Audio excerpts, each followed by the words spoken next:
The only place to be for West Country football fans this afternoon. 3 vital league points at stake, but a whole lot more in terms of local pride as Bristol Rovers take on Bristol City. The aggregate score in this famous league fixture is 29-23 in City's favour, but it's Rovers who've had the better of recent exchanges, and more than 20,000 people saw them draw first blood at Ashton Gate. Less than half that number inside Twerton today, waiting to see if City can gain revenge or if Rovers can go on to complete only their 3rd derby double. 4 days after one door to Wembley was slammed in their faces by Shrewsbury, Rovers know that a win over the old enemy is vital to keep open another route to the Twin Towers via the playoffs. John Ward makes one change from the side which played in midweek, and that sees Worrell Sterling return in midfield in place of the inexperienced Paul Tovey. And 3 players, Sterling, Andy Collett and on-loan defender Steve Morgan, are sampling the derby atmosphere for the first time this season. Rovers fans will again be looking to Peter Beadle for another match-winning performance. He became an instant hero in these parts with both goals in Rovers' 2-0 win at Ashton Gate in January. And today the big striker has added responsibility as the club's new penalty taker. City have never won a league derby at Twerton Park. Manager Joe Jordan has yet to claim victory over Rovers in 2 separate spells in charge. This is the lineup he hopes will put that right today. It shows just one change from the team beaten 1-0 at home to Burnley last week, with Kevin Nugent replacing top scorer David Seal in attack. And that means that both Darren Barnard and Matt Bryant have survived fitness scares to take their usual positions in defence. It's a big occasion for all the players, and especially the younger ones like Matt Hewlett. He's been a real star this season since claiming a regular place in central midfield, and while he's only a few weeks on from his 20th birthday, City will again be looking to him for another commanding display.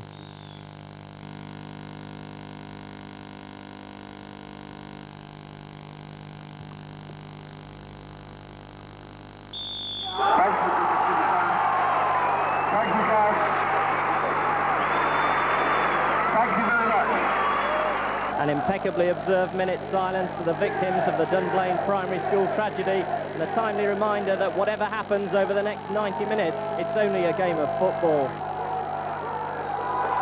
So it's the visitors, Bristol City, dressed all in red this afternoon, who kick off, sacking the goal behind which most of their supporters are amassed, and an early chance here with Nugent. Good tackle by Andy Tilson, stops the City striker in his tracks.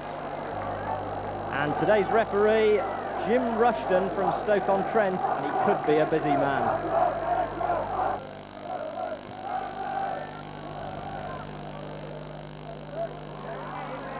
Hewlett in just ahead of Browning.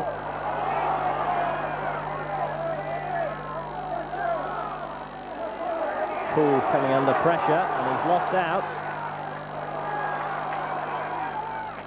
Browning nicks it through to Channing.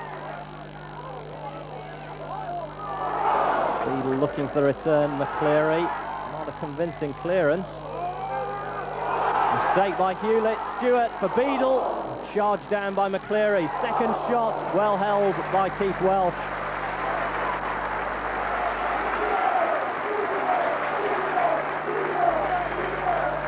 Well, first attack of any note there, it came from Rovers, it came from a City mistake by Matt Hewlett. The first shot was well charged down, the second equally well struck. And a fine save by Keith Welsh.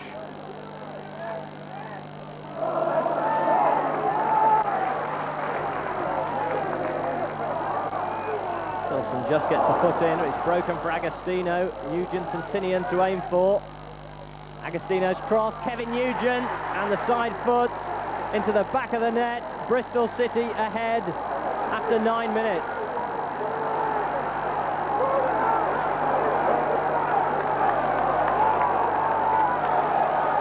Kevin Nugent restored to the side in place of David Seal, and there's the justification for that decision. A mistake initially by Tilson, the ball came across, and really a simple tap-in. It's Kevin Nugent's 6th goal of the season since joining Bristol City, and for the fans in red and white at Twerton Park, that's by far the best he's scored so far.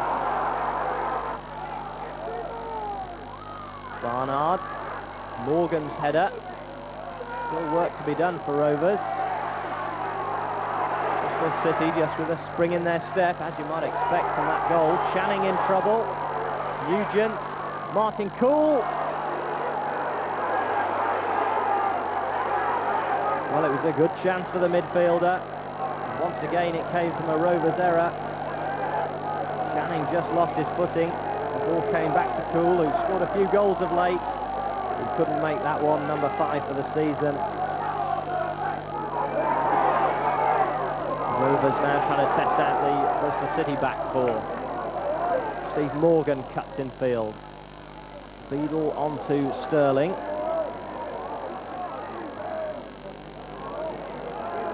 Beadle's gone for the return. Little ball in for Stewart, trying to turn. Good save. Very good save by Keith Welsh. Splendid play by Rovers. Beadle to Stewart. Brilliant turn and shot by him. Gurney was in on the goalkeeper. That's a fine stop.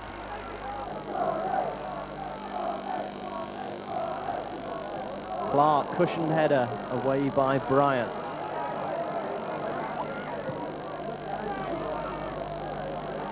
Real battle there. Bryant and Stewart. The verdict goes Rovers' way. It's a free kick, just a couple of yards outside the penalty area. Andy Gurney to take the kick. McCleary appeals for handball. Finally, it's scrambled away. The verdict is a corner for Bristol Rovers. Curled in by Gurney. McCleary was in trouble for a moment. He really did well to get it away.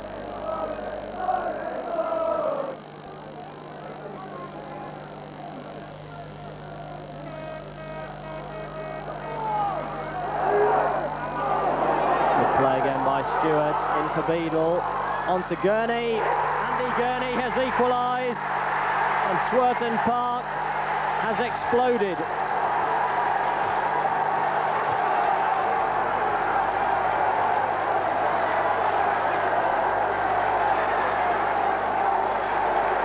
Well, he really has got a gift for goals this season, Andy Gurney. None more precious than that one. A low strike which gave Keith Welsh no chance. Credit to Marcus Stewart and Peter Beadle for their appreciation in the build-up. A really great finish by Andy Gurney, the full-back turned midfielder. Rovers fans have suddenly found their voices.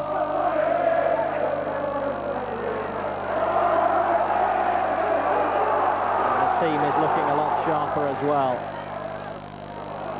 Still a danger though. Here's Bent for Bristol City, past Morgan. Clark just did enough to put off Nugent. Great counter-attacking football from City. Poor Steve Morgan, well, he was turned inside out, and when the cross came in, the defender just did enough.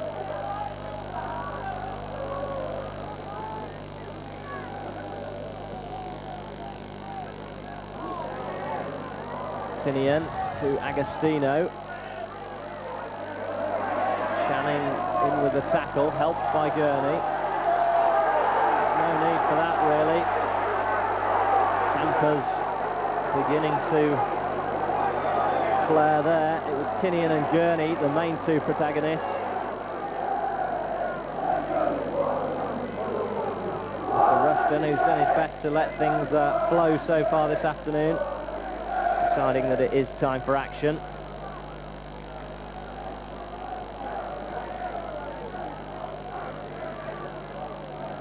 Yellow card for Tinian, yellow card for Gurney.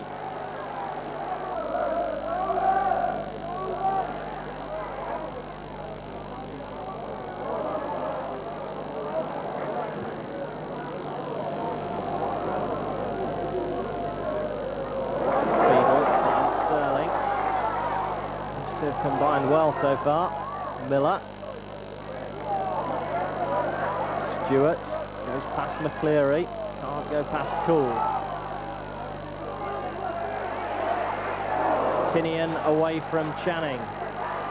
Agostino and Nugent ahead of him. Bent trying to get there. Tinian's cross. Might drop for Hewlett. Deflection.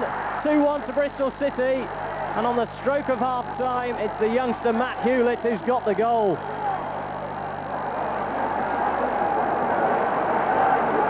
Well, a savage blow to Bristol Rovers coming just before the break. And a deflection which gave goalkeeper Andy Collett no chance at all. But credit where it's due to Matt Hewlett. He was there when the ball broke loose. He struck it well, and he maybe deserved his slice of luck. His first goal of the season for Bristol City.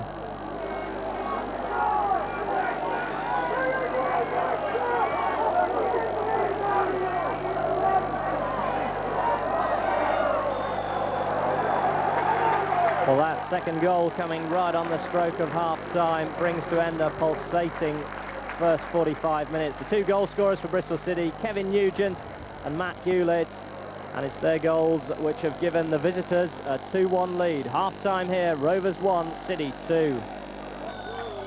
It's more than 20 years since Bristol City last won a league derby at Bristol Rovers.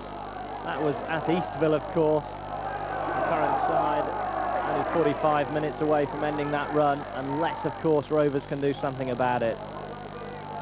They're attacking up the slope in the second half. Here's Beadle. Beadle again, charged down, painfully so by McCleary, and cleared by Barnard.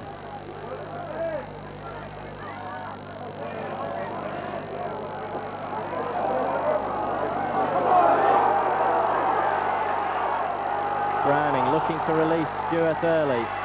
McCleary, the covering defender, has to concede the throw.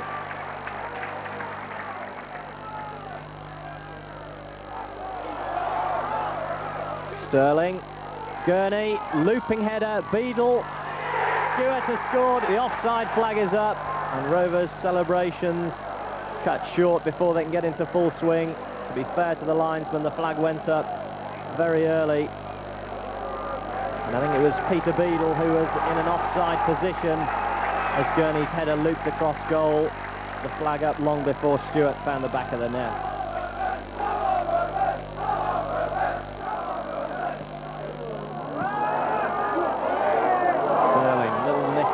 Stewart, here comes Gurney, so too Welsh, brave goalkeeping. Welsh looks as though he's taken a knock in the face.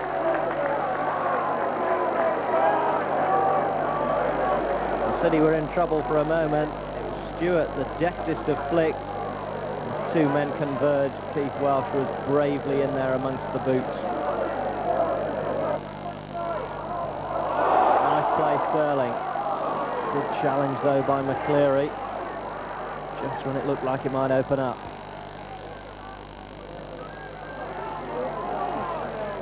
Cool spreads the play wide to Bent.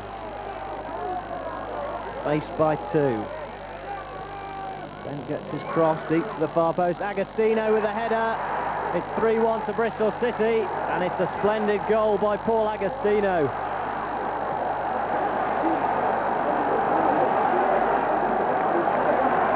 Just about an hour gone, and Bristol City really in the box seat after some fine work by Junior Bent. His deep cross, and that's a great header. No chance at all for Collett. Bristol City 3-1 up.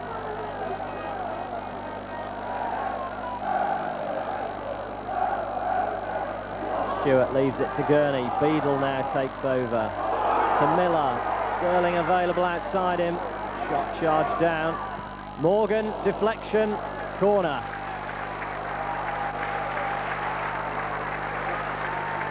Fine strike by Steve Morgan, got plenty behind it. Luckily for City, a red shirt in the way.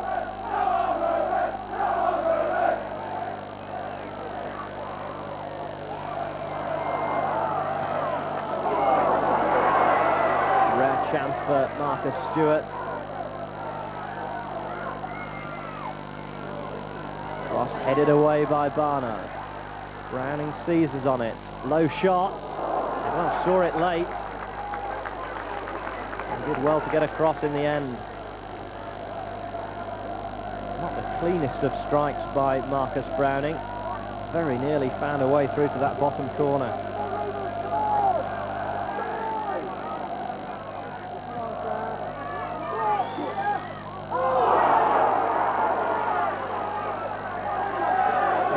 eyeball to eyeball between Beadle and Bryant. Martin Cool trying to act as peacemaker.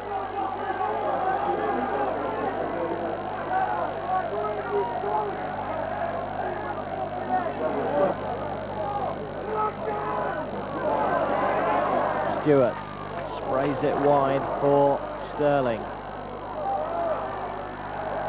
Wins the corner.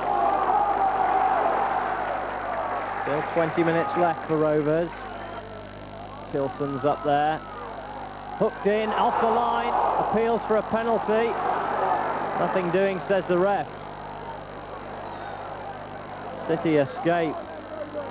Well, a corner was played into the near post. Difficult to see who got the shot in. The City defender in the right place at the right time to just smuggle it away from the goal line.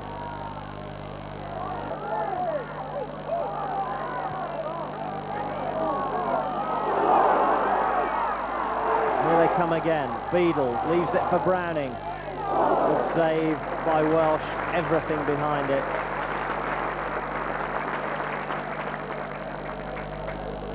Marcus Browning trying his luck from 20 yards or so. The goalkeeper had it covered.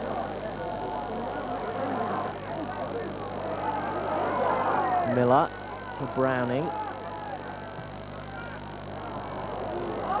Clearance by Bryant wasn't the best. Helped out by Tinian. For a minute it's 2-on-2. Seal, poor ball. Rovers press again through Sterling.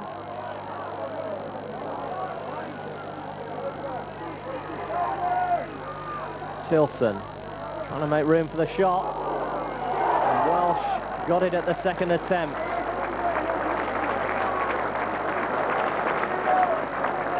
Great attempt by the Rovers captain, made room for the shot, struck it well. Keith Welsh needed 2 bites of the cherry.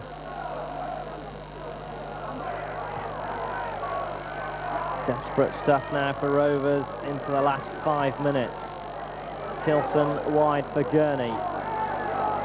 Everything forward of him. Gurney again, blocked by Barnard.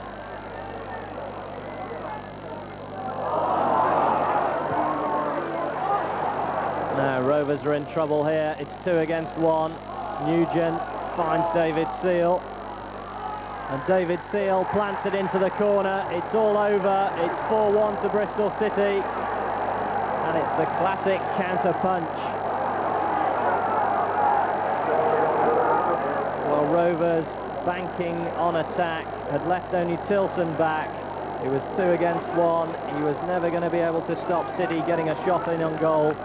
David Seal put it right in the corner. Classic strike from him, his 12th of the season. It's all over now. City lead 4-1.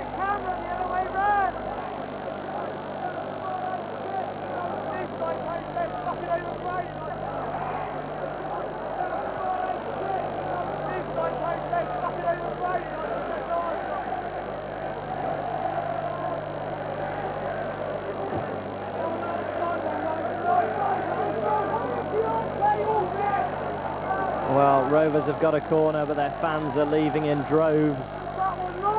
And there's surely no way they can pull back 3 goals in 5 minutes. They're trying their hardest. It's a mass scramble. It is in. It's 4-2, and I think it's Billy Clark who's got the goal. Well, hardly a flicker of emotion from the fans or from the players. A scramble in the City goal mouth, and the defender Clark who poked it home. But it really looks as though that'll be nothing more than a consolation for Rovers.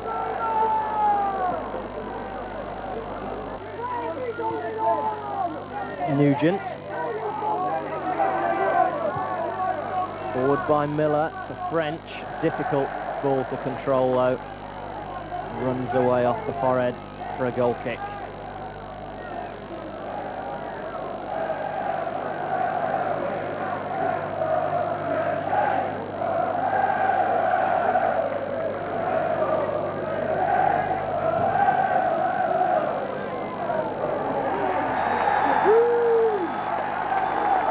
All over. and it's a red letter day for Bristol City and their supporters. They've finally laid their Twerton Park jinx to win this, the 80th league meeting between the Bristol clubs. A goal scored by Nugent, Hewlett, Agostino and finally David Seal. Gurney and Clark on target for Rovers. It's their second setback of a bad week. Bristol City doing all the celebrating. The final score here at Twerton Park, Bristol Rovers 2, Bristol City 4. Yeah, we're full of high spirits at the moment. It was a good win, another 3 points, so just good to get one over on them.